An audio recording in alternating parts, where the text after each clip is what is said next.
Hello and welcome to What Is My Podcast About? This podcast is us trying to find out if we can find out just what that topic might be. My name is Keith Ramsey, and as always I am joined by Peter Akerley. Hey! And Matthew Grace. Hello. Today's topic is the final movie of the Phase 3 of the Marvel Cinematic Universe, Spider-Man Far From Home. What a fantastic movie. I'll admit, going into this, I was a bit off about how we just finished with Endgame, really kind of a closing to the series. It felt like that was the jumping off point for a lot of people. Yeah. But I think this being the final movie does do a lot of justice to the series, and it's kind of like a lot of people thought they were going to do with hints to the future. This movie was definitely that for the end of Phase 3. Yeah, I completely agree. I don't think this movie would have made a great start for Phase 4. I think it makes for a much tidier end to Phase 3. I'll kind of get into why I think about that a little bit later on, but I definitely really enjoyed the movie, and I think it fit really well as the final movie for Phase 3. And to be fair, this isn't the first time they've done it as well. If you remember, Ant-Man ended off Phase 2, where the same way that this one is ending off Phase 3. Yeah. So for today, I wanted to talk about just kind of the movie up to this point, a lot of the character development and things that we might find within the Spider-Man stories moving forward, but also, more importantly, a look back and what parts of this movie imply or might even suggest when we look back over the series. I kind of want to talk about the opposite, which is everything that this does to build up where the MCU is going to go. Because even though this wasn't the start of Phase 4, it did a lot of kind of laying the groundwork for the future of the MCU. And so I kind of want to talk about where the MCU is going based off of this point. And I'd like to bring in a few comments about how this movie was, in large part, just wrapping up and tying off closed loose ends of all the mistakes that Tony Stark made in his past, all the enemies that he made, and how everything's just started to affect what's now after the time of Tony Stark. So based on my understanding, sounds like, Keith, you're talking about a lot of the before the movie, Matt, you're talking about a lot of the during the movie, and I'm talking about a lot of the after the movie. Seems makes sense. Pretty fitting. Now, the only logical thing is to start with Matt, which is during the movie. Now, I'm not saying that as a joke, that's because to understand what happens before and after, we need to know what happens. We have to have the context of the movie itself. So, Matt, do you want to give us a rundown on what the idea of the movie and what happened? So essentially, the movie starts off with Peter Parker very comfortable and situated in his role as the friendly neighborhood Spider-Man now. He's made up for his mistakes that he made in the first movie, and Tony Stark trusts him now. Well, the late Tony Stark put his trust fully into Peter Parker and ended up handing off to Peter essentially the keys to the most powerful weapon system in the entire world. Which I must say, if Captain America was still around, imagine if he knew about that during Civil War. Oh my God. Would have been like shit in his pants. Also, I love that it's called Edith, which is short for Even in Death, I'm the Hero, which is so quintessentially Tony Stark. Him and his acronyms. Yeah. Which is another main point of the plot, because the main villain is one of Tony's enemies that he ended up inadvertently making in the past. Because the main enemy was an employee of Tony Stark, who spent his entire life doing this research for Tony on this whole augmented illusionary reality type machinery. Slightly belated spoiler alert if you haven't seen the movie yet, because the trailers do everything to indicate that Mysterio is a good guy in this movie. I suppose it's not really a spoiler, because if you have any understanding of the comics at all, you know for a fact Mysterio is not a good guy, and he's absolutely just tricking everyone into believing he's a good guy. And even the movie pre-show spoiled it for me. As soon as they showed Mysterio on screen and asked, "Who is this?" I'm like, he's obviously the villain. It's one of the Sinister Six. Not as popular as Dr. Octopus, but definitely more well-known than the Shocker. Yep. But, yeah. So Tony ends up giving his creation the acronym BARF and ended up firing the guy. So him and a couple of other colleagues who had it out for Tony devised this huge master plan to paint Mysterio as the new Iron Man, the new hero that everyone should look up to. Which I must say, definitely that scene was done amazingly. Oh, the big twist reveal, yeah. Yes. Yeah, that was phenomenal. Just watching Peter walk out of what looks like a nice bar that's well populated. I'm watching the illusion slowly fade, and everyone who's remaining is just like a depressed scientist who had their back stabbed by Tony Stark, and it's just like, him slowly starting that evil laugh, it's a phenomenal scene. And even bringing back a character from Iron Man 1 that was got yelled at by Jeff Bridges. Yeah, he got yelled at by Jeff Bridges, was on screen for maybe 30 seconds, and then was never seen again. And bringing him back as a character for this movie, phenomenal. Even the same actor, amazing. Yeah, the Tony Stark built this in a cave with scraps guy. Yeah. And that just goes to show that they didn't forget all of the little people throughout the entire cinematic universe. So anyone that these heroes could have slighted, Tony Stark, the pinnacle that he was and how much everyone loves him. Not everyone loves him. He made some enemies. He wasn't aware of it at the time, maybe, because of how self-centered he seemed at the time. But these people, when they come together, they can be dangerous, as evidenced in this movie, where planned to kill essentially half of London at the end of the movie, make himself look good in the process by stopping the fake evil monstrosity he created. And also uses this as the chance to kill off Nick Fury, Maria Hill, and anyone else who would be a risk. Yeah, anyone who could know his secret, which at this point also includes several high school students. Yeah. Yep, which was one of Peter's faults, and also led to him growing a little bit more character-wise. Speaking of Peter's growth, that's a weird sentence to say as a person named Peter. Can I just start off by saying that? But, go ahead. Is your Peter tingle going off? Fuck you, Matt. That's my response to you. I love how this one kind of mirrored Homecoming, but in reverse, where Homecoming was all about Peter wanting to become a full-blown Avenger, whereas all of the people who, were in charge of that decision were trying to tell him, no, stay a kid, stay in high school, grow as a person to become the hero we need in the future. And by the end of the movie, he accepts that and realizes, all right, I'll wait, I'll just be a kid for now. And then we get to this movie, and everyone around him is trying to push him into becoming the next Tony Stark and becoming the leader of the Avengers. And he's just like, no, I just want to be a kid. I want to find a girl I like and tell her that I like her from the Eiffel Tower with a necklace that she really likes. And everyone's like, no, you gotta be the new Iron Man. And by the end of the movie, he kind of comes to the realization of that's who he needs to be. And it's very perfectly mirrors Homecoming. Oh, definitely. Sense. The growth of Peter in this movie was done very well. And the situation he was put into where everyone's trying to force him to being this hero fits so well because after Endgame, it's kind of up in the air where all the characters are. So going to this movie, it actually felt like there's no one around. The connection that was there where characters are always showing up in each other's movies and helping each other and joking around, it feels like that's gone now. Like, everyone's separated. They don't have those connections. The original team that drew everyone together is just scattered. Yeah. And I'd also like to add that in Far From Home, there are a lot less cringy moments. Like, you know that moment that everyone hates to see in a movie where a character is doing something that you know is completely stupid, but they're doing it anyway, and everyone is going to be, upset or disappointed in what happens. Like that one scene in Harry Potter where he speaks Parseltongue for the first time, and everyone's like, you freak.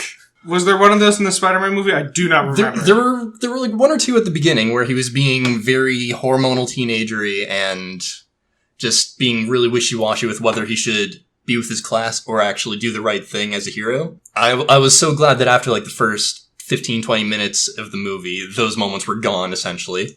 Whereas they were throughout the entire first Spider-Man movie. I had a hard time watching that movie just because of all those moments. I hate seeing those moments. To be fair, I respected those moments because they make sense in this film. He's a 16-year-old kid, and having him be fully on board with throwing away his personal life and diving headfirst into superhero-dom is a very risky position for him to take. So I kind of respect his desire to just, be a kid for a little bit longer. Think about his arc as a character. He starts off as just a kid who gets bitten by a spider, invents web shooters, and starts, fighting crimes a little bit on YouTube.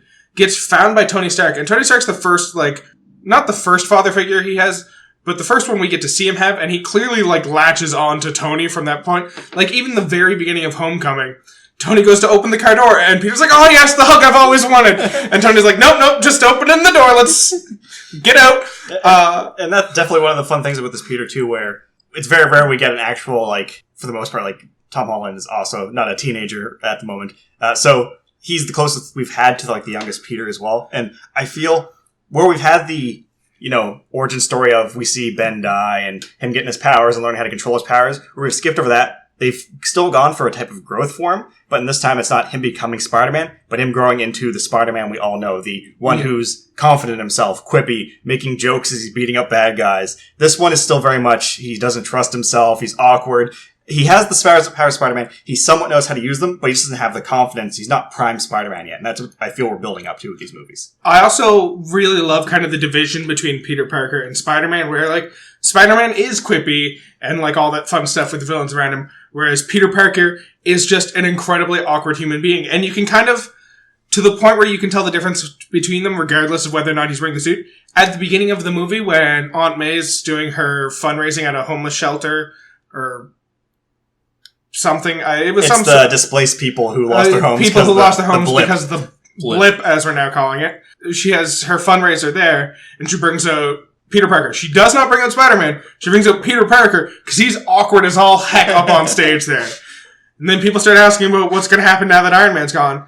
And that kind of brings me back to his arc, which is he has this father figure once again who's there, who's showing him all the care and attention he needs, who knows he's a superhero and helps guide him through this superhero life, which is something he really needs because he started so young. To having Tony Stark just die saving the world after losing 5 years of his life, he's clearly traumatized to the point where, like, every time he sees Tony Stark's face, he clearly, like, breaks up inside a little bit because he needs to mourn the loss of Tony Stark before he can worry about the loss of Iron Man. And it doesn't help that, for instance, at that fundraiser event right at the beginning of the movie, all of the news reporters are constantly bombarding him whenever they get a chance. Are you going to step up to be the next Iron Man? We know Iron Man kind of looked at you like a child figure, like a new prodigy. So are you going to fill his shoes? Are you going to be our next hero that we so desperately need? Yeah, and the world does seem very desperate in need of heroes because almost everyone's kind of Thor's off on another world traveling with Guardians of the Galaxy. Black Panther's not really a superhero in this world yet. He's just kind of in charge of Wakanda. No one really knows who Doctor Strange is, so as far as most people are concerned, all their superheroes are gone. Yeah. We got Hulk. That's what we got left. And Nick Fury does not want Captain Marvel name invoked. Technically, Talos doesn't want Captain Marvel's name invoked. That makes a lot more sense now that when you see the end of the movie. Oh, yeah. Definitely. And the idea of talking about the growth of Peter as well. Picking Mysterio for the villain of this movie phenomenal. Worked so goddamn well for this, and it was definitely a risk too, because Mysterio, more often than not, is a very goofy, weak character that doesn't have really anything going for him. He's a special effects wizard that got too extreme in Hollywood and they fired him. He's like, I'll show them. I'll become the best hero in the world. And they kept his plot pretty spot on. Just the only difference now is instead of him being focused on special effects, he created a holographic system to save all the world's problems. Yeah, and this, they did Mysterio in such an amazing way for this movie that I felt like it worked so well, and he didn't seem cheesy or weak.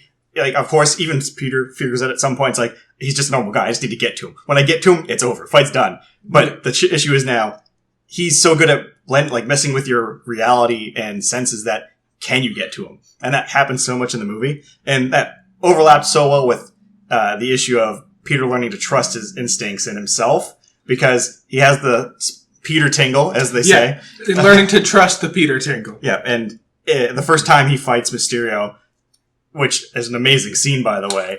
Oh my god, I had shivers the entire time watching the scene. It was so awesome. Yeah, it's one of the coolest ways to do Mysterio, and it harkens so much to the Batman Arkham Asylum games, where you had to fight Scarecrow, and there were these weird, trippy nightmares. Yeah. And they did it so well, and it came down to, it's just visual. There's nothing really else to it, and Peter just needed to learn to trust his instincts and spider sense and all that. It was kind of like a blind swordsman moment. Yeah. And you kind of see the two edges of that. You see the first one where he is just kind of lost in amongst all the Mysterio trickery. And then you see the second fight where he knows about Mysterio's tricks. And he can literally fight with his eyes closed. He doesn't need to see, so the illusions don't matter. And he's just tearing these drones to shreds. Because also in the first encounter, he was unsure of himself, so everything that Mysterio was saying to him was hitting him really hard. But in the final encounter, he was more sure of himself. He knew what he had to do at that moment. So he was able to focus more on his Peter Tingle.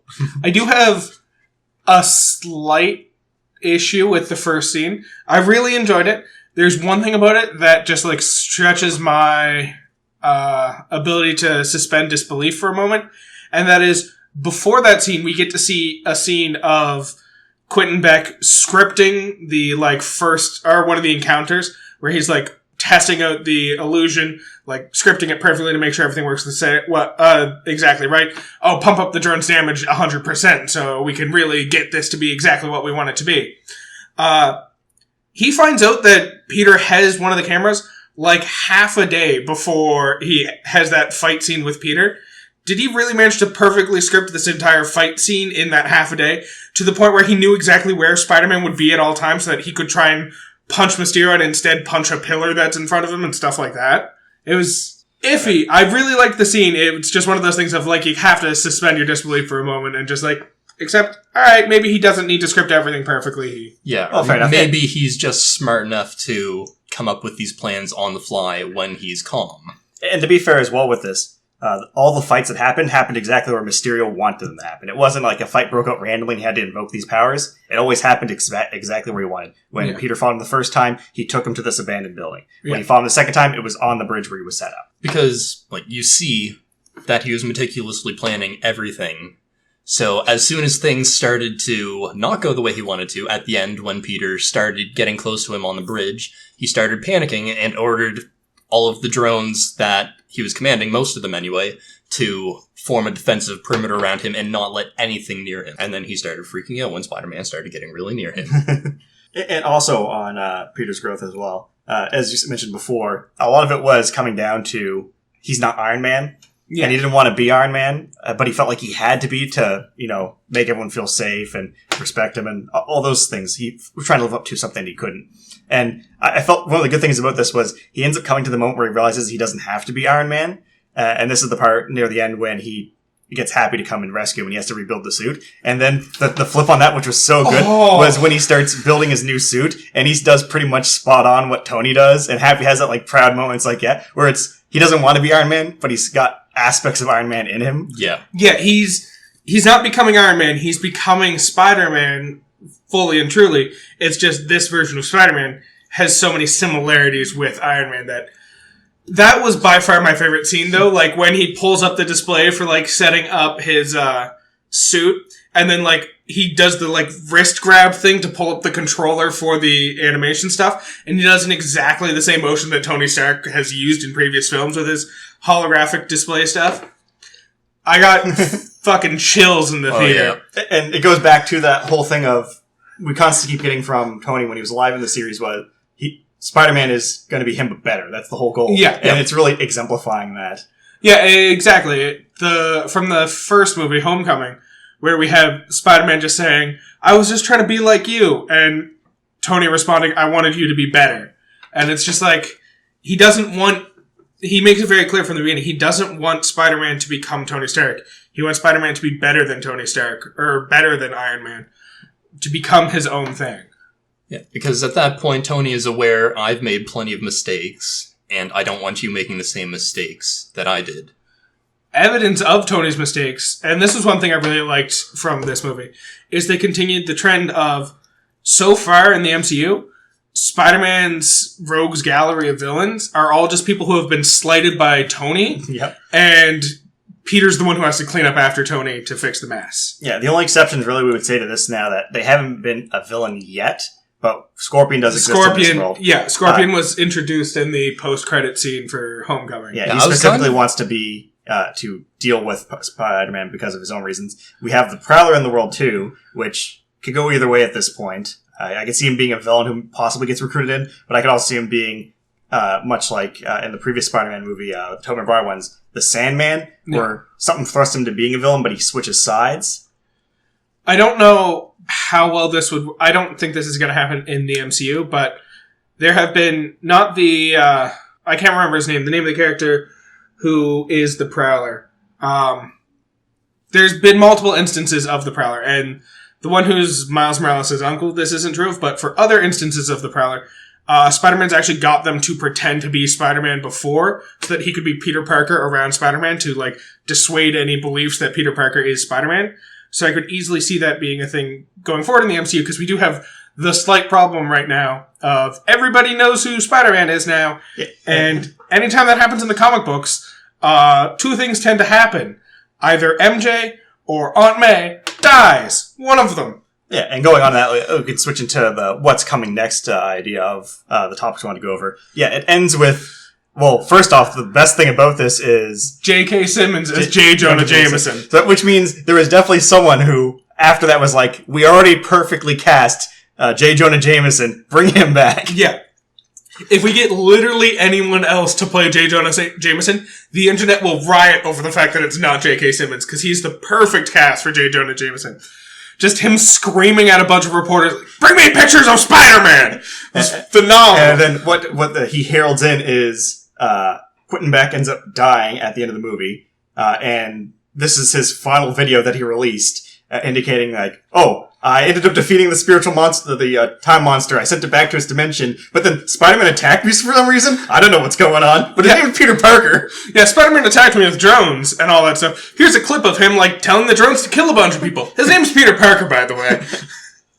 And there's like the fake out, like, you can see, like, put so much dramatic energy into this, like, his name is, and it cuts out, and it's like, oh, okay, thank God. Comes back in, Peter Parker's like, whoa. Yeah. And he was like, he's like, cut his head, he's like, what the fuck? Yeah, I had the exact same reaction at that same moment as Peter in the movie. And this came out a lot, like, I assumed at some point they would have the Peter Parker is Spider-Man reveal. It happened this early. Way sooner than I expected. That being said, it does fit really well with Spider-Man taking the mantle of Tony Stark, because that was Tony Stark's big deal, was he was a superhero who was willing to be open about who he was as a person. And he, like, threatened multiple supervillains to come to his house, telling them his address over the TV. So he was very open with that fact. And I think for Spider-Man to fully adopt the role of Iron Man, he kind of has to have that aspect of being open about who he is, which they did in Civil War. And as I've already stated, huge problems with Spider-Man being Peter Parker. In, like, the villains, for whatever reason, Tony Stark's villains will, like, sometimes go after him, sometimes go after Pepper Potts or people around him, but oftentimes they go straight after Tony Stark. Peter Parker's villains go after Aunt May and MJ almost exclusively. They're like, I don't want to fight Spider-Man, that doesn't sound fun. I want to kill everyone Spider-Man loves. That guy will beat the shit out of me. And that's the interesting thing, too, is we don't know at this point what the movie lineup's going to be moving forward. So how is this going to get resolved, and where the universe is connected? If Spider-Man movie's coming out in like 3 years' time, this is going to be something. Are they going to resolve this before we get to that movie? Is it going to be resolved in another movie? It opens up a lot of interesting ideas. What's going on, and is he going to be able to play it off like, oh, it's not me? As you mentioned before, having someone else be Spider-Man. Would he have someone else be Spider-Man? Will he be Parker's like, oh no, it's not me. There's Spider-Man over there. Or Night Monkey. That actually. Oh, I'm not actually Spider-Man. Peter Parker's actually Night Monkey. Yeah. On that note, kind of bringing back the Prowler topic, they wouldn't have to have the Prowler take the place of Spider-Man to, like, throw off the scent of it being Peter Parker. They could do something really cool and have, like, for whatever reason, Spider-Man goes to the Prowler and it's like, hey, I need you to pretend to be Spider-Man so I can be Peter Parker around Spider-Man and people don't know who's me. And then the Prowler is like, I don't want to do that. We're not the same build. People will immediately notice that Spider-Man got a whole lot bigger. What if my nephew pretends to be Spider-Man and then we have Miles Morales pretending to be Spider-Man? Yeah, and that's something cool they could do. They could introduce Miles Morales as a new character, even have spider powers already. So maybe that's something where, you know, he doesn't plan to have someone immolate him, but then a new Spider-Man shows up and he's like, oh, what's going on here? And that could be part of the movie. Or they could be building up to maybe Spider-Man 3 will be a Sinister Six movie. We already have Mysterio and the Scorpion and the Shocker. Vulture. Shocker is also there working for Vulture. And all they have to do is introduce one other character possibly who brings them all together. It's like, oh, I know you all hate Spider-Man. We know who he is. And gets the team together to go beat him up. The kind of obvious choice is Dr. Ock, because, like, half of the instances of the Sinister Six were led by Dr. Octopus. But on that note, that kind of brings me to a question I wanted to ask you guys about the future of the MCU, which is, so far within the Marvel rendition of the Spider-Man movies, they've done a really good job of bringing up, like, relatively unknown characters from Spider-Man's Rogues Gallery. Like, yes, if you've read the comic books, Mysterio and the Vulture are both fairly well-known characters. Yeah. But if you haven't read the comic books, you're just sitting there like, what the fuck are these guys? These are nothing like the villains I've seen before. So I kind of want to know, who do you guys think would be a really cool character from Spider-Man's Rogues Gallery for them to bring in for a third Spider-Man movie? I'll give you guys a chance to think of it while I bring up my first choice, which is Kraven the Hunter. Because Kraven the Hunter is a phenomenal villain. His whole deal is he wants to be the apex hunter. He believes that guns and bows and arrows are cheating at hunting, so he literally hunts down the greatest beasts in the world and kills them with his bare hands. He ends up finding out that Spider-Man is Peter Parker, which fits really well with the ending of Far From Home, and then decides he's going to hunt and kill Spider-Man to prove he's the greatest hunter of all time. So that's probably my top choice for the next villain for them to bring in. Well, they also talk about, too, like, the people behind that worked on making this movie are the other S.H.I.E.L.D. agent that was there, who is Dimitri, who is possibly the Chameleon. And they're being very coy about, is this the Chameleon or not? And the Chameleon is also related to Kraven the Hunter. Yeah, he's Kraven's brother, which is... So they could even, if they're going that route, they'd have Kraven and the Chameleon both be villains in the next one. Yeah, I would really like that. In the same vein as Kraven, there's no way it'll ever happen in, like... They'll have to make, like, 5 more Spider-Man movies before this is a viable villain for them to pull in. But if they pull in Gog, which is Kraven's pet alien that he raised in the Savage Lands, that is just this giant reptilian alien monster, oh, that'd be so cool. I'd be so on board. It's essentially Spider-Man versus, like, a slightly smaller Godzilla, and it's amazing. Now, for what I was thinking, a cool idea could be, and they probably won't do this because the character's so popular in the stereo right now, but Ned Leeds in the comics becomes Hobgoblin, doesn't he? Yeah, at one point he does become the Hobgoblin, and that would also be fantastic if, like, Ned takes on the role of Harry Osborn and gets slighted by Peter. Like, he has another one of the situations where he's trying to use Peter as Spider-Man to, like, increase his own popularity or something like that. He gets slighted one too many times by, like, Peter, in this case, not choosing Spider-Man over Ned, but choosing, like, MJ over Ned, and Ned just takes it the wrong way and, like, twists. Yeah, and they could be building into that too, where even in this movie we got the part of where Ned was feeling a bit uncomfortable. It's like, oh, MJ's your new partner now? You didn't come and ask me for help?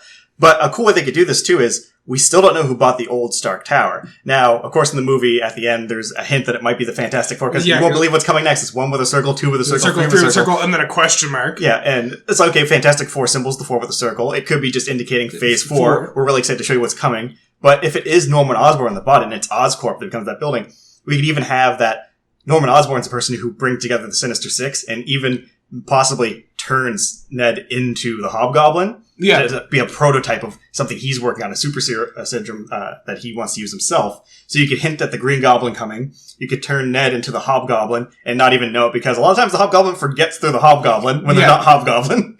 And yeah, it's a weird mind chemical situation. You can also establish Norman Osborn in this universe is possibly a big bad for just the MCU moving forward, because he's definitely an Avengers level villain when he gets the right situation going. Yeah, especially like him almost in like the Thanos style where like he doesn't directly interact with them. He just pulls strings that causes problems for them. And then like the Avengers interact with him as Norman Osborn and maybe don't even realize that he is the supervillain behind all their problems, because he's just very subtly manipulating a web, pulling strings, and Web was not an intentional Spider-Man based plot. And that would work so well with him getting the Sinister Six together, forming it essentially, using the existing villains, and also pulling in Ned as like his control of the situation through mind control or something like that. And something I also want to kind of jump over real quickly to. Actually, no, we'll let Matt answer his question, then I'll go back to that. So Matt, do you have a character from Spider-Man's Rogues Gallery you'd like to bring in? I don't really, because all I have regarding Spider-Man knowledge is the movies. So the only villains I really know are like Venom, Dr. Octopus, Sandman. Well, in that case, are there any ones from like the Sam Raimi or the Andrew Garfield ones that you would really like to see done by Marvel? Because some of the Sam Raimi ones and some of the Andrew Garfield ones were done really poorly, and maybe if they gave them back to Marvel, Marvel could handle those villains a lot better. Yeah. So, are there any of those you'd like to see? I would like to see Sandman, because originally in Far From Home Spider-Man, when we saw that big sand elemental pop up, I thought maybe Sandman, because I had no idea about Mysterio, what he did, what was going on with these elementals. So I thought maybe that was their Sandman coming in. One thing I will say about Sandman is he has some phenomenal storylines throughout the Spider-Man comics. Like, one is just horrifying to think of, which is Peter Parker is fighting against Sandman, and it's like an extended saga of him fighting against Sandman, and him realizing that the only way he can defeat Sandman is he manages to come to the conclusion that all of his consciousness is in a single grain of sand, and if he can separate that grain of sand from the rest of Sandman's body, then Sandman can't manipulate the rest of the sand, and he's just trapped in the single grain of sand. And so Spider-Man ends up doing some crazy science BS, finds the single grain of sand that's manipulating him, and then traps him in web. And, like, because Sandman's consciousness is trapped inside of single grain of sand, it feels like 1,000 years to Sandman while he's trapped there, just in web for, like, 2 hours. And it's just, like, the most aggressive psychological torture Spider-Man's ever put anyone through, unintentionally. Oh, God.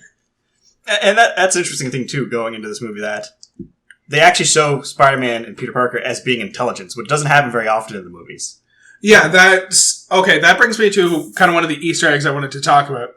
But from the scene where Quentin Beck brings up the multiverse and says, I came from another universe to your universe, and we need to, like, work together to stop your universe from being destroyed the same way mine was, which half of that sentence was clearly a lie because he's not from another part of the multiverse. He was wrong, but he wasn't wrong. Yeah, I really want it to be later proven that he was right about the multiverse being created, because we know that the multiverse was kind of created from the Endgame shenanigans with time. I would really like it for them to actually start playing into the multiverse, though, with future movies. But there are some Easter eggs in that scene that are really cool if you're paying attention and you're up on your comics books knowledge. Before I talk about them, though, yes, you're right. There's that scene where he's talking about that, and Peter immediately jumps in and he's like, wait, but that would mean our assumptions about the initial singularity are incorrect. And it's just like, man, I'm sorry, that was weird. And Quentin Beck's like, yeah, everyone's there like, wow, you're such a nerd. And Quentin Beck's just like, don't apologize for being the smartest person in the room. It's like, yes, I love smart Peter Parker. It's amazing. But the Easter eggs is, Quentin Beck says he came from his dimension, which was Earth 833, to this dimension, Earth 616, which are two significant numbers if you think about it. So Earth 616 is kind of the main Earth that all the storylines in the Marvel Comics takes place in. Like, they do jump around to some other Earths, but that's the main one that most of the stories we know take place in. Once again, that's proof that Quentin Beck is lying right from the beginning if you're familiar with the comics, because the Marvel MCU actually takes place on Earth 10,999 or something like that. Yeah, something like that. The Earth he says he comes from is like a neat little bit of foreshadowing, though, because he says he's from Earth 833, and if you've read the comic books, Earth 833 is synonymous with, like, one thing and one thing only, and that's that it's the home of Spider UK, which is a Spider-Man based out of UK, yeah, which is where this movie ends up going. Yeah, the final battle is all in the UK. And it's really cool if you read up on Spider-Man, or Spider UK, because there's a couple fun things that happen. So, first of all, Spider UK ends up leaving his dimension, Earth 833, to come to another one to fight against a big battle along with all of the other Spider-Mans from all the other universes. And when he goes to go home to his universe, he finds out that his entire dimension has been destroyed, which is fitting with, like, what Quentin is saying happened to his dimension. Yeah. And also, this was probably not intentional by the makers of Far From Home, but if it was, it's a phenomenal detail, which is Spider-Man UK has all of the powers of Spider-Man except for Spidey sense. And a huge portion of this movie is Peter finagling with his Peter Tingle and it not really working at one point. And he has to, like, reawaken his Peter Tingle. And also in Spider sense. Another neat thing about this, too, is it's not related to Spider UK, but I believe in the first Mysterio villain arc that happened in the Spider-Man comics, his final fight with him is on the Brooklyn Bridge, and then this one ends with him defeating him on the Tower Bridge. Yeah. So, like, it's like a lot of the stuff, like, they very much mirrored it in a way that worked within this one. Because it's pretty much the exact same plot of Mysterio. I want to be a superhero, and I'm going to beat Spider-Man because he's actually the bad guy. Even that happens where, even in his quote-unquote death, he makes Spider-Man the bad guy. Yeah, because in the very first comic arc, it's him posing or using his illusion things that he learned from special effects on movies to create a situation where it looked like Spider-Man was trying to rob a bank or something like that, and he would present himself as the hero stopping Spider-Man. Yeah. And Spider-Man stops him, he's like, nope, I wasn't the one robbing the bank, you were. Fuck you. Double middle fingers walking backwards on the screen, except that definitely didn't happen in the comic books, but whatever. And, like, it very perfectly mirrors that, where, like, in this movie, Quentin Beck tries to frame Spider-Man for killing the world, or destroying London, only to have it, well, it hasn't been revealed yet, but hopefully it'll be revealed in the future, that Spider-Man was actually the hero, and Quentin Beck was just stopping him. And that's actually something I want to kind of touch on, too, as well, is Quentin Beck. Is he dead? See, I don't think so. I also feel like not, because there's one thing that came to mind, and that final scene, mind you, it was a very cool scene where he gets shot by the drone, falls down, he's dying, and then you hear the bullet go off, and Peter just scratches out and grabs the gun because he was actually behind him. And the thing I could think of this whole time is because he pretty much falls down and starts dying, but the one that got shot by the drone was the illusion one. It was part of his plan to throw him off so he could shoot him. And then this one just dies. Like, what did he get hit by, right? Like, I was trying to figure that out. He just dies. And, like, it could be very easy for this to be faked, because after he sees Quentin Beck, like, bleeding on the ground, he asks Edith, is this real? And Edith responds, all illusions are down. That might not be an illusion from a drone. Like, it could be special. It could be actual practical effects. Like, he could have blanks and, like, blood packs, and he just has fake blood coming out of him right now. And, like, very easily, Edith just wasn't looking for that because it's all, like, analog and she just doesn't notice it. Yeah. Or she's just answering the question, this is technically real, none of this is, like, an illusion. It's just he's not actually bleeding out. And because of the way that Peter phrased it, he doesn't get to know the real answer he's looking for. Yeah, because up until this point, Beck planned out everything meticulously. So he planned out getting Edith from Peter. So, well, who's to say that he didn't plan out this ending where Peter takes Edith back and recalibrates it back to him? So why not program in, while he had access to Edith, a backdoor for him also? Yeah, and that's the thing, too. This iteration of Mysterio is very smart about planning things. And even when Spider-Man initially shows up and he tells him to drop the illusion, he's like, well, what are you going to do? What are you going to tell the people? It's like, I have a plan for that. He was making a plan on the fly. And I think even Quentin Beck knows that in a one-on-one fight, he doesn't beat Spider-Man. Yeah, no. So I feel he made a plan to, essentially, if he's defeated, to get out. Because he doesn't seem like the guy that, I died, but I got the last laugh because I outed you. I don't think he cares about getting the last laugh from the grave. I think this is a plan moving forward to ruin Spider-Man and to ensure his survival. Yeah, and I think there's a couple signs of that, because you're right. Like, he says drop the illusions. By that moment, he's already decided he's going to frame Spider-Man for what's happening. Yeah. And he's got to know, like, let's say there's a 50-50 chance he wins the fight and 50-50 chance he loses, even though he definitely knows there's worse odds for him in that case. But regardless, he's either planning on losing the fight and being able to frame Peter Parker actually frame Peter Parker, not Spider-Man, for the crimes that have happened, or he's planning on winning the fight and then using this as a further proof of why Mysterio is the greatest hero of all time. But I think it's very easy to see that, like, the only way that he has the proper footage to show that it's Spider-Man causing all the problems is to let Spider-Man get back the Edith glasses. So I think he was counting on losing that fight as soon as he brought down the drones. But I don't think he was counting on dying and getting the last laugh, as he said. That's not who Mysterio is. He was definitely just planning on beating Spider-Man later, and the kind of chess analogy of, I'm losing this fight so that I can win the battle later on. Yeah, and after that whole quote-unquote Mysterio death scene, it cut back to his associate who was at their command center in their secret lair, who was operating the drones, and he wasn't panicked or anything. He just calmly removed a USB stick from the computer he was on. Yeah, and that was the one they had shown earlier for them. He actually said that they were going to, like, put their own back doors into Edith or whatever. Mm. I don't remember exactly how he phrased it, but it was something to the effect of, we're hacking into Edith now that we have control. Not just we're going to use Edith to control it the way it's intended, but we're going to add our own functionality, so that's probably him taking away so that you still have control over Edith. Of course. And I don't think it was a plan of either that he was saying, oh, I'm going to lose, so I'm going to plan for loss. I feel like he was trying to beat Spider-Man, but this was his ultimate fallback if it didn't work out that way. Yeah. Well. Oh, yeah. And with that, I do feel they were very intentionally vague about what exactly happened, because he goes down, he dies. Peter asks, not is he dead, but is this real? Yeah. And Edith gives back a very vague answer of like, oh, there's no illusions. And also that whole termination of the drone's current attack sequence using the keyword execute. Yeah. I don't think that's something that Tony Stark would program in. Yeah, that seemed very much like that might have been a change they made to it. So Edith could very well still be under the control of Quentin Beck. Because actually, thinking about it, don't they mention earlier that Peter Parker had to actually give verbal confirmation to give it to Quentin Beck, but he just took the glasses back and put them on, and it was immediately transferred to him. And it was Quentin immediately like facial recognition accepted. So does that mean that it depends? Do the glasses work that anyone who's registered has access to it, or does it only have one controller at any point? And I feel like the hints are there that Quentin Beck is still alive.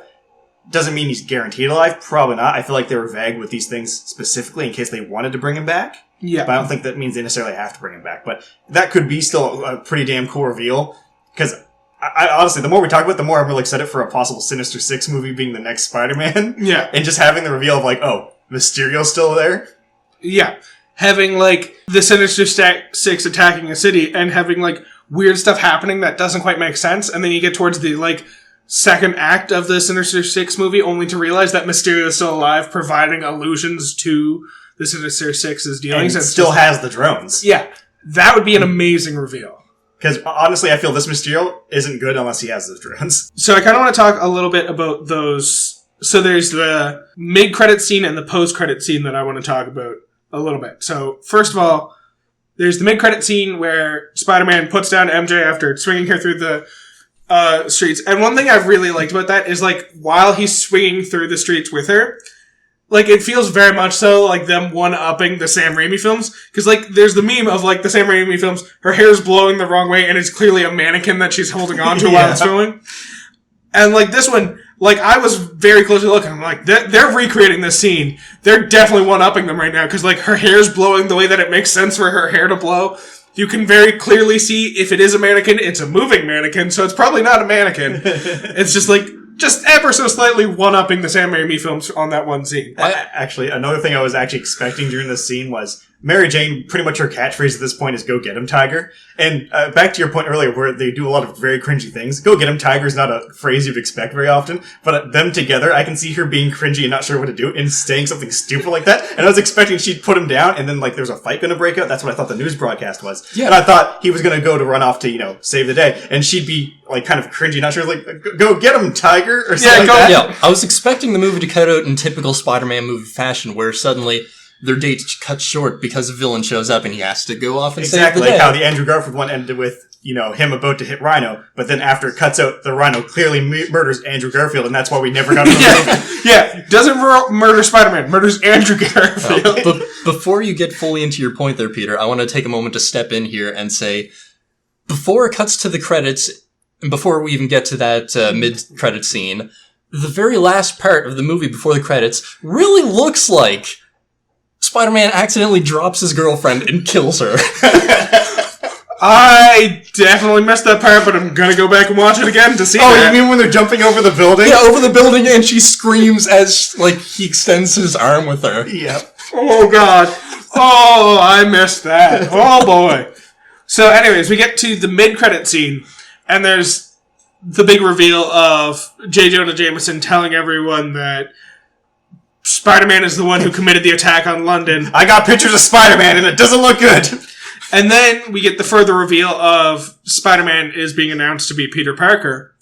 And you have that moment of, I've been watching this film, I know what really happened. All the people in the film haven't been watching the film, they don't know what happened. They're definitely going to fall for this ploy of Mysterio's, and they're going to think that Spider-Man caused all this to happen. Which is amazing by the makers of the film for, most people in the audience to have that thought process of, I know what really happened, that's not what happened. But, the way they present it to the audience reveals that the characters in the movie don't know what happened. For them to then go to the post-credit scene, which is, fuck, I don't even know what happened anymore. Because they reveal that two of the main characters were not the characters we thought they were, but were rather Skrulls impersonating the two main characters. Yep. And posing as them in order to kind of not infiltrate, but to cover for Nick Fury, essentially, while he goes on an extended vacation. Which at the same time, kind of getting into my point of the implications of going backwards, going through this movie, it's very clear on it, if you go through on a second watch, that they are not Nick Fury and Maria Hill. For one, Maria Hill repeatedly refers to him as Nick. Yep. And, he's one of the things he says during Captain Marvel is, people refer to me as Fury. Anytime anyone refers to me as Nick, I know they don't really know me, which is how it gets revealed that one of the characters who infiltrated S.H.I.E.L.D. is a Skrull. Yeah, that's how I found out that Ben Mendelsohn was actually Talos the whole time, because he says, "Oh, good work, Nicholas." And then he looks at him and is like, "What did he just call me? What the fuck did you just call me?" He's like, "Who calls you Fury?" Everyone calls you Fury. Your mother? Your mother calls you Fury. Who do you call your mother? Fury. Yeah. So we get those kind of subtle hints that it was not Nick Fury the entire movie, which brings up the question of, when did Nick Fury get replaced with a Skrull? Yeah, that was what I want to talk about, because now we know that between the 90s to now, the Skrulls are obviously working with Nick Fury. They're friendly with him. And we got this, that he was filling in for Nick Fury. When did he initially swap out? Was the scene at the end of Infinity War real Nick Fury, or was this Talos currently covering for him? Does that mean the one at the funeral was Talos or Nick Fury? Going back through the series, which ones were Nick Fury, which one were Talos? Because we know he uses the life model decoys in the comics. Pretty much, you're never always positive if you're talking to the real Nick Fury, or a double, or a copy, or a hologram. And this just opens up that mythos for Nick Fury now, that, do we ever know if we're actually talking to the real one? So, on that note, there's a couple things I want to bring up. First of all, the Skrull in this movie, or as Nick Fury says, "I wanted to talk to you at the funeral." And as we've already seen, Skrulls they have access to kind of short-term memories. They don't have access to long-term memories when they take a hold of, or take the form of a person. Yeah. Which means to me, I think it was a Skrull at the end of Endgame at the funeral. In fact, there's a great thing that was pointed out. I think it was initially pointed out by BuzzFeed, but it was probably somewhere before BuzzFeed. BuzzFeed's the one that pointed out and made it really popular amongst people, which is that during Age of Ultron... Oh, I know exactly what you're talking about. It's like the most nothing scene, but we see Nick Fury cutting a sandwich in half and then eating it, except he cuts the sandwich diagonally, and during Captain Marvel, he explicitly says, "I cannot eat bread if it's cut diagonally. Not, I only choose to cut my bread horizontally, but I cannot eat bread diagonally." And he's saying this as a piece of information for Captain Marvel, specifically so that, like, if he ever is impersonated by a Skrull, this is one of the ways you can know for sure that it's not me, is if they ever do this, it's not me. And so... Which opens up so many, like, first off, I feel so sorry for the writers of this that now have to answer that question at any convention. So is this Nick Fury or Talos for every scene that ever happens? But yeah, there's the implication now that some Skrulls stayed behind when at the end of Captain Marvel, she takes off. And that they've been working with Fury, just popping in and out. And I do feel like, for example, the first time we see Nick Fury and Iron Man, and up to the first Avengers, I feel like, yeah, that's probably solidly Nick Fury. I'm willing to bet that's Nick Fury, because I think at that point, the Avengers Initiative isn't fully set up, and so Nick Fury would not feel comfortable leaving Earth without putting someone in charge of defending it. I think the earliest he could possibly leave is after the first Avengers movie, when the Avengers come together as a team and he sees, this is a group of individuals who are capable of defending the world if I'm not here. That's the earliest I think he would be ever even consider leaving Earth. Yeah, and on top of that, too, there's multiple times where there's fake-outs with Nick Fury. Like, for example, when he dies in Civil War... Oh, not Civil War, Winter Soldier. Maybe the fake-out there is, that was a pretty good shot, and Bucky, the Winter Soldier, is not known for missing his targets very often. Maybe there was a Skrull impersonating him, went down... and fake, like, they have a different physiology. They probably could have survived that easily and then pretended to die so that real Nick Fury could do whatever he was doing. Yeah. Another fun implication that I feel is a fun experiment to go through is Maria Hill even real? I do not think so. I don't think Maria Hill is real. Because obviously in the comics there's a big backstory. Maria Hill is a real person and all that stuff. But we never seen past Maria Hill. All we know is at some point between our earliest seeing of Nick Fury, which is in Captain Marvel, to the first appearance of Maria Hill, which would be, I believe, the first Avengers? Yes. That we see nothing to indicate that she was a person in that time frame. So is it just like maybe Maria Hill is an indication like, oh, there's always been Skrulls there since the first Avengers movie, but they've been masquerading as the human Maria Hill the whole time? Yeah, I find it very easy to believe that Talos' wife just stayed behind on Earth to look after Nick Fury, and probably for a lot of the film has just been taking the form of different people who are close to Nick Fury. And before it was Maria Hill, it was probably someone else. and then that someone else, it stopped making sense that they were still around Nick Fury, so they just took the form of a young girl and aged her up to Maria Hill and had that person around Nick Fury all the time. Yeah, because it seems in this iteration of Nick Fury, he has a really strong connection with the Skrulls. Like, he's pretty much best friends with Talos at this point. And Captain Marvel, obviously. So it's definitely an interesting thing to look back just where I don't feel like they're going this way, but it definitely is a possibility just with how things have been set up that Maria Hill has been a Skrull the whole time, and the human Maria Hill is not actually a thing, or maybe is in this universe, but for some reason is not around. As for your implications moving forward as well, Nick Fury being on the spaceship, possibly suggesting Sword? Yes. So, Matt, your confused look implies to me you don't know what Sword is. That's correct. So Sword is essentially a intergalactic version of S.H.I.E.L.D. It's the extraterrestrial version of S.H.I.E.L.D. where it's an organization geared towards protecting humanity and other sentient life forces. Do you have the actual anagram there? Yeah, it's a Sentient World Observation and Response Department. So it's S.H.I.E.L.D. for space, and they would deal with threats such as Thanos moving forward. Yeah. So Thanos being such the big global threat that he was, it makes sense they want to have something like S.H.I.E.L.D., but for more galactic threats. Okay. And also, historically in the comics, Captain Marvel tends to be a prominent member or leader of the teams because essentially S.W.O.R.D. has its own Avengers-like unit. Yeah. Right. So they could be even setting up that Captain Marvel will be in charge of the S.W.O.R.D. unit, essentially, and then we'll have a character back on Earth running the Avengers. If not, just everyone's part of, like, the S.W.O.R.D. group, and then they have, just like the Justice League, a floating space station. Yeah, because that end credits scene left me with a few questions. One, why is Nick Fury on a beach, one of the most unsecure places ever? And two, why is he on a goddamn spaceship? And why doesn't he know where his shoes are? That's my main question. Yeah. Nick Fury plans for everything. Lost his shoes. So, this kind of brings me back to wanting to talk about future implications of where the MCU could be going. So, there's been there's been one main big bad that people have been talking about going forward that they think it's leading towards, which is a lot of people think it's leading towards Galactus as the next big bad to take the place of Thanos. I don't know how likely it is, but I really like our idea of Norman Osborn kind of being a web spinner, creating kind of lies and deception, acting as kind of the main villain of Phase 4 going forward. And that's the thing, too. They don't have to necessarily make it like they did before, where we've been building up to Thanos for 3, essentially, phases. They can even just make it that Norman Osborn is the villain for the next 1 or 2, and then Galactus could be planned down the line, but they don't have to build up to it like they did before. One thing I would really like, because now that we've been given enough talk about Skrulls, I think it'd be really cool if they did a Secret War in the MCU. There's a couple issues with it, but I think we could easily get around those. So, first of all, Matt, do you know the Secret War? The what? Okay.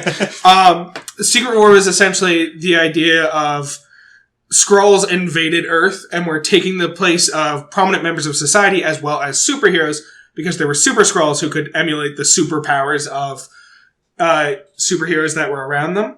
Well, I believe Super Skrulls, they could take powers, but they couldn't transform. But then Infiltrator Skrulls could transform but not take powers. Yeah.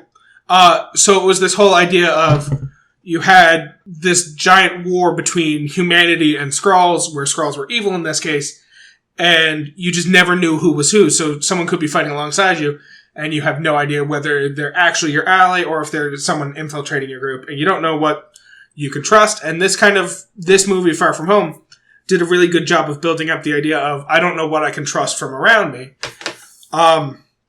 There is the slight issue of the Skrulls have kind of been made out to be good guys and refugees so far in the MCU, but that can also kind of be worked around in the fact that, like, not all Skrulls are necessarily good guys. The same way not all humans are good guys. There's quite a few bad humans mixed in with the good humans. Yeah, for that too as well. I feel like doing a secret invasion could be a cool thing where instead of building up to a big villain for the next couple of phases, they're building up to an event, which could be Secret Wars. And then throughout it, you could sprinkle in ideas that maybe there's bad factions of Skrulls out there, not having an open conflict, but suggesting it here and there through certain actions. And you can have it, they fight Norman Osborn and beat him. Galactus shows up and they beat him. And then the big Avengers movie at the end of it, like this build-up phase is, boom.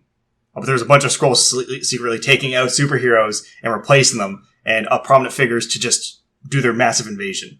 And can you imagine, like, how awesome it would be to, like, have this Secret Wars movie at the end, and you have, like, it be revealed that, like, the main character of a movie from several movies ago was a Skrull the whole time. Like, we find out that, like, Spider-Man 3, it's not actually Peter Parker, it's a Skrull pretending to be Peter Parker for all of Spider-Man 3. And that's why he's suave and cool all of a sudden.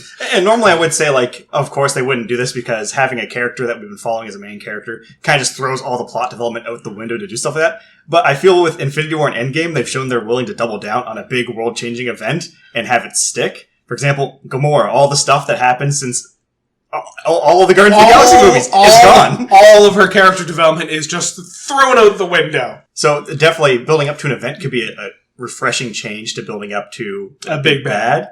And at the same time, it gives us the chance to experience some other villains in the world that might not be strong enough or worthy enough to hold the franchise as like a big maybe leading up for a few phases, but just like a big bad at the end. And it also gives them a chance for, like, a lot of expectation subversion, because they could have Norman Osborn leading the Sinister Six against the heroes and the Avengers, only for, like, another Norman Osborn to come out, and there to be this discussion of, like, is Norman Osborn the one leading the Sinister Six, or is that a Skrull pretending to be Norman Osborn who's amassed villains around him to defeat them?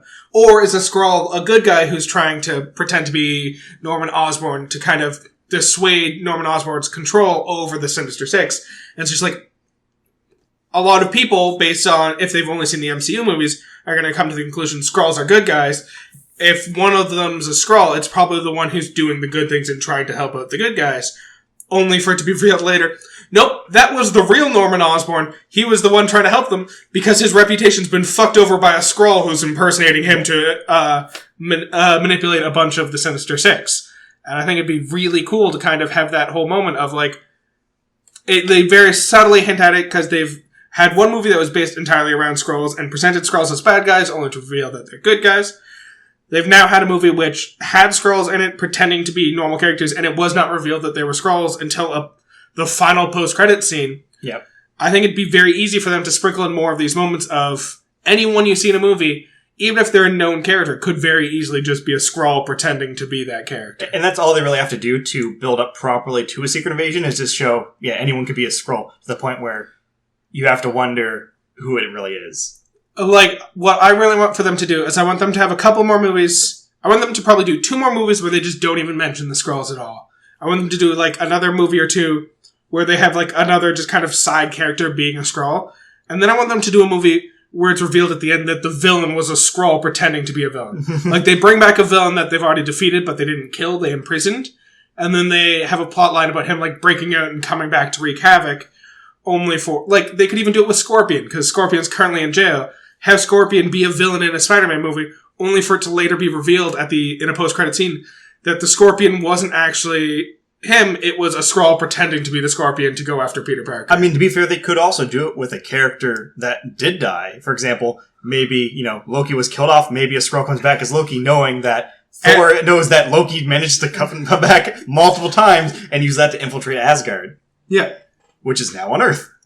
Yeah, so just have Loki come back and be a part of the new Earthbound Asgard and have him come back and, like, try and, like, it's already built into the character because Loki is known as a shapeshifter who takes on different forms. So we see him taking on different forms. We're like, yeah, that's definitely Loki. Only at the end for it to be revealed, nope, that was a Skrull also using their shapeshifting abilities. But it still might be Loki.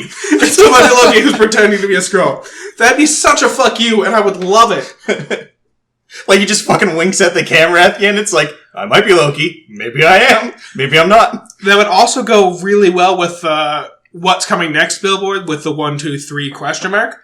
Because a big part of the Secret Invasion is the Fantastic Four. They're major characters in the Secret Invasion. They're one of the first superhero groups of heroes to kind of largely get infiltrated by Skrulls, and you don't know which of the Fantastic Four are actually Skrulls and which of them are actually the original members of the Fantastic Four. And it's a huge plotline in the Secret Invasion, is the Fantastic Four being invaded by Skrulls. It's like, wait, when did we become 8, and why is there 2 of each of us? I don't remember us being the Fantastic 5.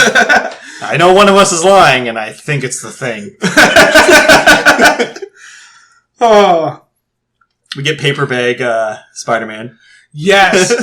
In the comics, there's a time where Spider-Man, I can't remember the exact details, but he was like naked in the Baxter building and he needed to get away, so they gave him a Fantastic suit, but they didn't want people to think there was another member of the Fantastic Four. So he literally put a paper bag over his head while wearing a Fantastic Four suit to get away. Now, on the topic of moving forward as well, obviously there's a lot of possibilities for what can happen, but if they are building up to a new big bad, what do you guys want it to be? I think it's not really a big bad. I really want them to build towards a secret war. If there is a single big bad, though... Well, let's see. If it's the Skrulls, is there a singular bad for them that kind of leads? Because I'm thinking, like, if we had to go through another 3 phases of building up to a big bad, who do you think would be best for it? Who would work in this universe? Who do you want? What if you say something while I quickly see if there's a leader of the Skrulls? Now, for me, something I would like, of course, Norman Osborn would be a cool idea, or Doctor Doom. But what I was thinking is, we've already kind of gone into the space, and dealing with Earth things is kind of already established. But I feel like there's still a space within the universe they haven't tapped into well, and that's magic in the other dimensions. So possibly bringing Dormammu back as a big bad, or Mephisto. Mephisto would be a great big bad for them to bring in. And Mephisto's involved in a Spider-Man plot that involves his identity getting revealed too. His name's familiar. Who is he? Essentially, it's the devil. Oh. It's pretty much the best way to explain it. So that definitely gets into the realm of magic. They can introduce magic more thoroughly in this universe because they definitely went into like the space travel and established that with Guardians of the Galaxy and Thor. So space is now a fleshed out area. It feels real and not strange in this universe. And I feel the next logical step is to open up another part of the universe in that same way. And magic makes the most sense. They have Doctor Strange in the universe currently. Some other characters using magic have popped up here and there. So the next step that makes sense to me is to introduce magic more thoroughly, the other dimensions and stuff along those lines. Right. So by introducing Mephisto, you give a big bad for essentially magical side of things. You introduce more magical characters and establish what the magical reality is like. That would work. And what I was mentioning too before is, previously in this comics, when Spider-Man outs himself, what ends up happening is, because of this, someone ends up killing Aunt May. And Mephisto says, I'll wipe everyone's memory that you're Spider-Man and bring back Aunt May, but you'll have to give up your happiness and all your memories with Mary Jane. So he has to trade his life with Mary Jane, essentially, to bring back Aunt May and wipe everyone's memory that he's Spider-Man. Oh. And it's a deal he ends up taking. Yeah. Which is very weird for a character built around responsibility. Yeah. But that could be something they play towards. Like maybe, post-credit scene on another Spider-Man's like, hey, I can make it all go away. Yeah, they have Peter Parker get revealed, they have Aunt May die, and then they have, I'll bring back Aunt May, I'll remove everyone's memory of you being Peter Parker, but Michelle Jones forgets about you and you forget about Michelle Jones. You only think of each other as awkward teens who knew each other. Yeah. So it could be a cool way to introduce the possibility, but I definitely think Mephisto would be a good fit for opening that side of the universe up. Yeah. That would work, especially since Doctor Strange was more told from the perspective of a student of magic. Yeah. And Dormammu was definitely a big bad they could make the big one built up to, but I feel like he's been easily defeated so far that it kind of makes no sense. They actually could bring Dormammu back because he wasn't easily defeated by Doctor Strange. He was easily defeated by the Time Stone, and that's been written out of their universe. Yeah, it no longer exists. As soon as Dormammu finds out that's gone. Yeah, so it could be something as easy as he sees the snap, he sees the, second snap that causes the blip, or causes the snap to turn into a blip. And then he is now aware of the fact that the stones have been kind of written out of his timeline, and he now is safe to attack the world again. I think that'd be a really fascinating storyline of him coming back and be like, I only have to kill you once now. I killed you dozens of times last time. You say I'm an expert in killing Doctor Strange. I got lots of experience killing you, Doctor Strange. So is that who you want to say is the big bad to build towards, or did you think of someone else? No, I actually kind of like the idea of Talos becoming the big bad, and that he gets slighted by the Earthlings. Like when Nick Fury comes back after his vacation, something he'd do along with Captain Marvel slights the Skrulls in some way. And Talos actually ends up leading a splinter cell of Skrulls who, like, pretend to be friendly towards the humans and the Avengers, only to, like, secretly be causing the start of the Secret War. I think that'd be a really cool storyline. Mm-hmm. I would like them to continue the trend that they started to set with the Ant-Man of bringing not so well-known characters into the limelight. Like, we've already seen Dormammu, so why not bring someone that we haven't, or someone who hasn't read the comics? Why not bring someone that they wouldn't know into the limelight?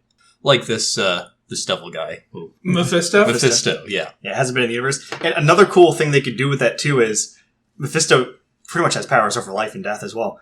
They could bring back characters that have died for, like, dramatic fights and stuff, too. Like, obviously, Robert Downey Jr. doesn't have, like, a set contract with him right now. I can see him showing up in movies later on. Maybe in, like, a couple years down the road, he wants to come back for, like, a cameo or something like that. And they can have, like, resurrected evil Tony Stark be one of the people they have to fight.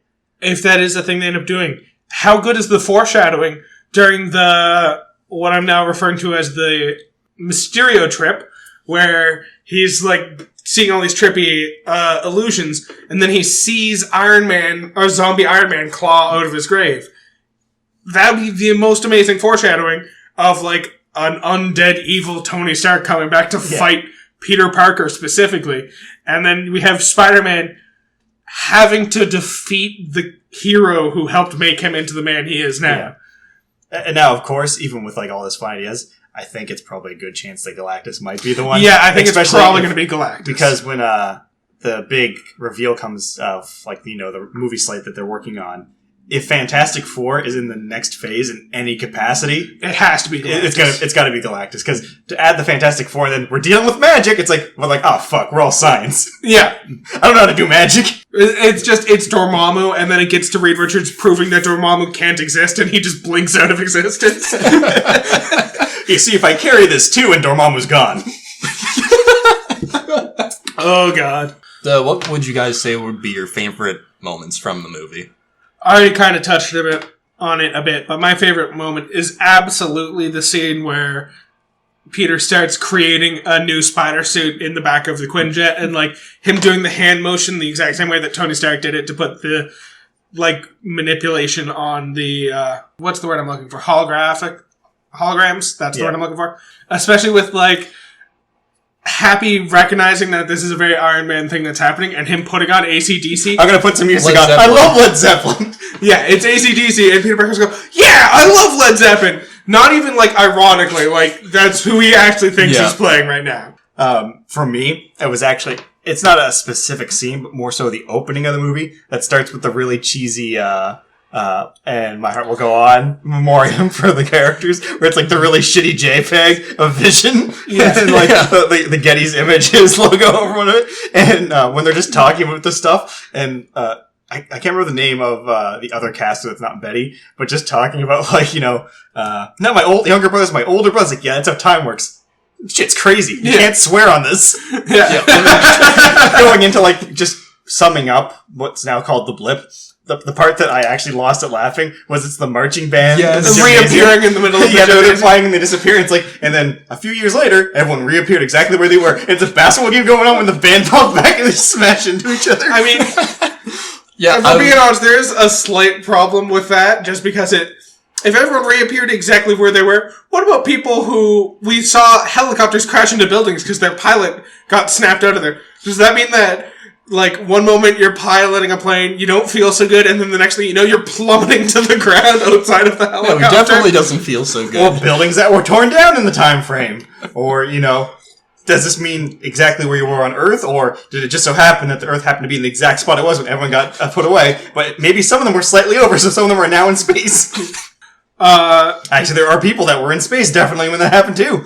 I want to talk a bit more about the blip in a second, but first, Matt, what's your favorite moment? Yeah, my favorite moment was also that scene on the very beginning of the movie where the marching band blips back into existence and then that one player just gets smacked in the face with the basketball. Oh boy. So on the topic of the blip, it brings me to my favorite character. Not my favorite moment, not even related to my favorite moment. My favorite character is the teacher who actually cares about teaching, throughout the movie.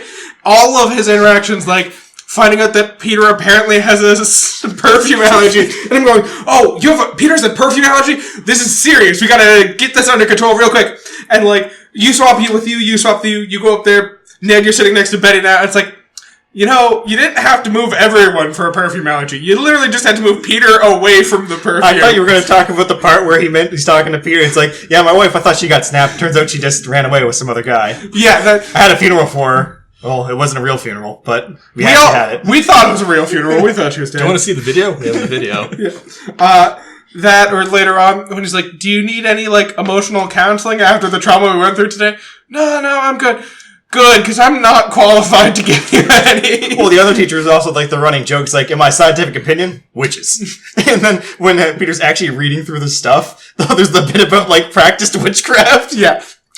Oh, but that scene of him reading everyone else's, like, text messages and stuff with Edith on brings up one of the saddest things in the movie. Flash has not seen his parents in the longest time. Like, if you read his text message, it's him sending a text. It's like, Mother, Father, I haven't heard from you in 2 weeks now. And like him getting picked up at the end of the movie. It's like, it's his couldn't make it? Yeah. Father couldn't make it? No. It's like, okay. Well, the funny thing about this too is, if you know much about Spider-Man lore, you also know Flash becomes Venom in the future, and they might be even setting that up for like why he would be a villain, because the way the symbiotes work is they tend to like amplify raw emotions too. So if he's actually feeling really sad and like aggressive and all that stuff, that just makes Venom stronger in those aspects. Very easy for him to end up turning against Spider-Man, because like he's built up Spider-Man to be this great hero, and all it's going to take is his parents to die or something, and Spider-Man to have tried to save them and failed or something, and then in his moment Spider-Man fails him, and it becomes his life goal to destroy Spider-Man for pretending to be this awesome hero only to die, or only to fail. The cool thing about that is where he idolizes Spider-Man too, that could also explain why Venom would take on a look of Spider-Man as well, where it's like, I'm going to be better than Spider-Man. I'm going to be a Spider-Man. By killing Spider-Man! I'm going to be a better Spider-Man, yeah. Well, that pretty much sums up everything I've wanted to say about the movie. Yeah, that's about it for me too. Yep, essentially, I'll hit all the points there. I had a feeling we'd come back to Marvel movies, but again, we're going to come back to them a lot, I feel. I feel like every time one of them comes up, we'll end up talking about it. Maybe one of these days we'll actually have a podcast about it. Yeah, we'll get there eventually. But yeah. It's a possible topic, but we'll sit on it for a bit. Yeah. Take our time. But thank you for listening to the podcast today. And again, we can be found at all major podcast locations, Spotify, Apple Music, on a web browser, whatever you like. Please make sure to rate and review if you can. Definitely does help with it. Leave a message, give whatever score you want. Just the interaction itself is enough to know to all our listener. And of course, if you have any questions, have a message you'd like read out, or anything along those lines, maybe even a topic you'd like to hear, you can email us at whatismypodcastabout@gmail.com. Yeah, dangerous precedent to send, but I like the way you put it, Keith. If you have a message you want us to read out on the podcast, send us an email. There's like a 90% chance that we'll read out your message, unless it's like very aggressive and directed towards Matt. If it's aggressive and directed towards me, we're absolutely going to read it out. But we'll probably shield Matt from the harm. In fact, I might just read it out and then not tell you afterwards that it was an email. Oh, of course. Or you can always email us if you know where Nick Fury's shoes are. Yeah, if you happen to know the future of the MCU vis-a-vis Nick Fury's shoes, please let us know. That was the one thing we have no theories about, because we're all very lost right now. Is our one listener Kevin Feige?